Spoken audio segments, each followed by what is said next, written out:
What we discussed, I don't know if we discussed in the planning commission or in the city council meeting, that my recommendation is that we look at it very carefully and that we, as we implement it, that it be done over a period of time, that there be a pretty good lead time with lots of notice for the residents, because it's a very rigid, very, what would you say, authoritarian approach to enforcement of nuisance issues. And Nate kind of explained to us that it's meant to be a deterrent, it's meant to be very strong and intimidating, and that his experience with it in Harrisville was that it, if the discretion can be used depending on the situation, that you have those tools at your disposal, and if you choose not to use the full power of, or a punitive power, I guess is a way to put it, that you have that discretion to not levy the full weight of that ordinance. And so I think it's good to know that, because it is very rigid and very black and white. But that was just for the fee itself, right? That wasn't... Well, I think it was the whole thing. You got to follow the ordinance. You can follow, yeah. If you're following the ordinance, but you're not necessarily, putting a lien. You could waive a lot of those aspects of it. And I actually made a call down there today, and to try to get a little better understanding of how they use it. And what I was told, although they wanted to do a little more research amongst themselves and get back to us, the lady that I talked to, I believe she was one of the clerks in the city, said that her experience or her knowledge, which she's only been there for about 6 months, but her understanding is that they have only used it against primarily institutional property owners or larger, that when it's come to individual residents, that typically they have exercised a lot of limitations on the full weight of that ordinance, meaning they've waived a lot of the punitive aspects of it, and that they've used it as a negotiation or as a leverage, but that typically they haven't come down very hard on residents, that the mayor currently is not inclined to use the full weight of that ordinance against individual residents. But it's been used against developers and larger landowners, specifically the lien and some of those types of things. So it's just good to be aware. What are we talking about? The nuisance ordinance. Okay. Actually, don't we already have one revised in most areas? We do. I mean, as I was reading it, I thought we heard here a few meetings ago that the mayor had sent somebody out to take care of what, the 10 worst. I mean, I don't know where we went with that, but it doesn't. We don't have the penalty structure to do any good with it. It comes down to what Nate was talking about in our last meeting, is that it becomes a Class B misdemeanor. They get fined, slapped on the head, more or less. I mean, it's a big deal, don't get me wrong, a Class B misdemeanor, but it doesn't fix the problem. Where this penalty accrues, it becomes a civil penalty versus a Class B misdemeanor. so are we going to enforce it? I Well, mean, that seems to be the problem we have with all the rules we got, is enforcement.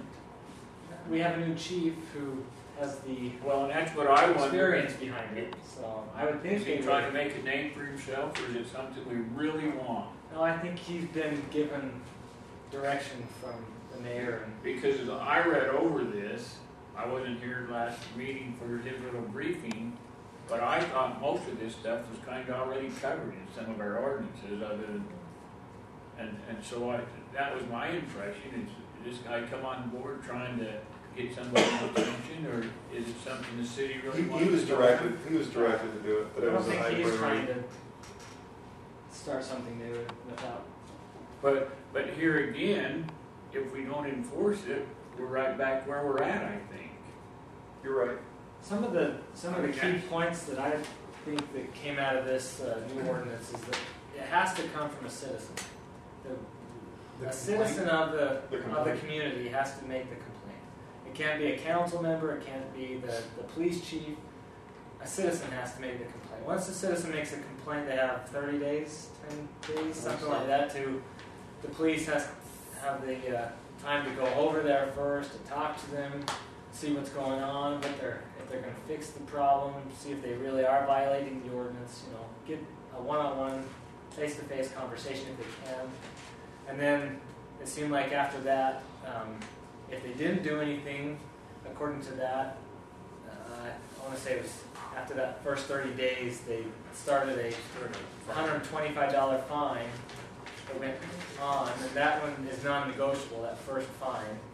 But then it went every day after that for $125 a day, which adds up obviously pretty fast. And it gets to a certain point when they'll just throw it on they'll just throw a lien on. Or maybe the lien was right at the 125. No, that was after the. I can't remember exactly how that was. It's It's right here. Later on with the lien, but So they record a certificate of non-compliance, $125 plus $125 a day thereafter during the violation. After 30 days, it becomes 200. It's under the penalties 11.26.050. After 30 days, it becomes $250 a day. After 60 days, it's $500 a day. So it forces them to do something and faster. Whereas ours would just be a Class B misdemeanor, a fine.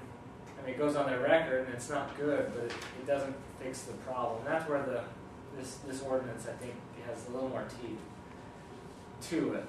And that's what Jay is saying, that they haven't, on residents, haven't really come down with this 125 a day and really enforced the money issue on most residents, if not all, it sounds like. So.